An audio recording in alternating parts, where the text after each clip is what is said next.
Hello class. Today we will be discussing how to properly field a ground ball while either playing baseball or softball. There are many steps to this simple task, and we will go over all of them shortly.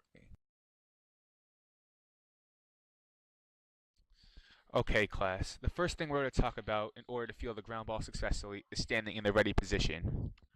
First of all, you want to have your weight evenly distributed.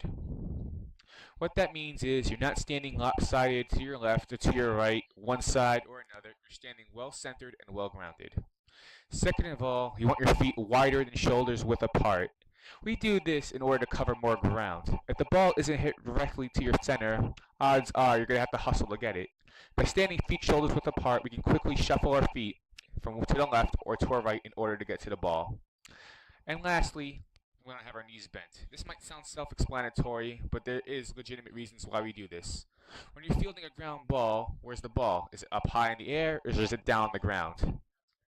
It's down on the ground, which means if our knees are bent, we're able to get it to it more quickly and efficiently.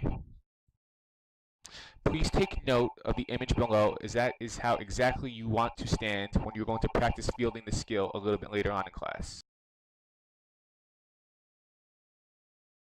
Okay, now we're going to talk about how we prepare to locate and find the ball on the field when it is hit. First thing we want to do is extend our arms downward into the path of the ball. It's pretty self-explanatory, but we do this because, after all, the ball will be hit on the ground. If our arms are at our midsection or up in the air, and our glove is not on the ground, how can we field a ground ball? It'll just keep on rolling past us into the outfield, and that is not good. Secondly, watch the ball into your glove. I'm sure you're all familiar with the phrase, keep your eye on the ball, and most of you may just associate that with hitting. But notice how the gentleman in the picture, his eyes are directly located on his glove and in the ball. If your eyes follow the ball into your glove, you're more likely to field it. If not, it'll be a hard time to locate it and make the quick finesse movements you may possibly need to make if the ball is hit at a faster speed or in a larger area of range.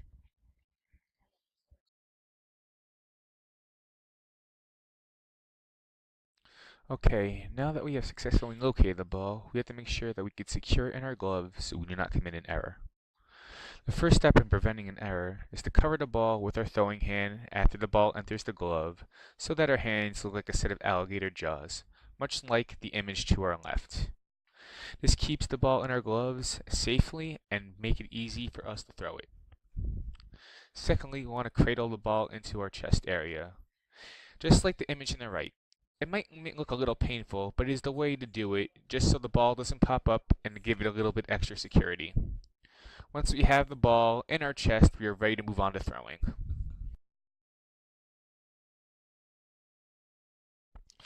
Now that we have successfully secured the ball, we are now ready to throw it to our target. The first thing we want to do is obviously transfer the ball into our throwing hand, and then we want to point our non-throwing shoulder to the target. We want to do this just to make our throws a little bit more accurate. If we throw lopsided and not facing our target, we are more likely to commit an error and throw the ball away. And secondly, follow through the throwing arm across your body, just like the boy in the picture to the right is. We want to do this because if we don't follow through, we're limiting ourselves in terms of strength. Our throw is a lot likely to be weaker if we do not follow through.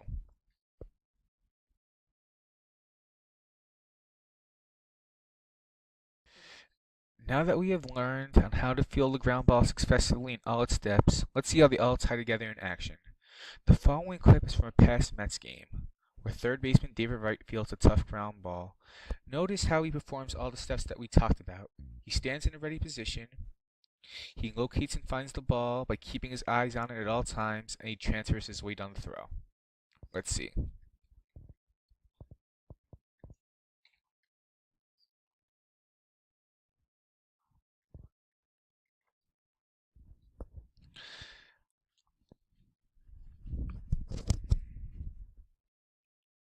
Here it is again in slow motion. Eyes on the ball, transfers his weight, and makes the play. I hope you enjoyed watching this video, and now let's go practice fielding some ground balls.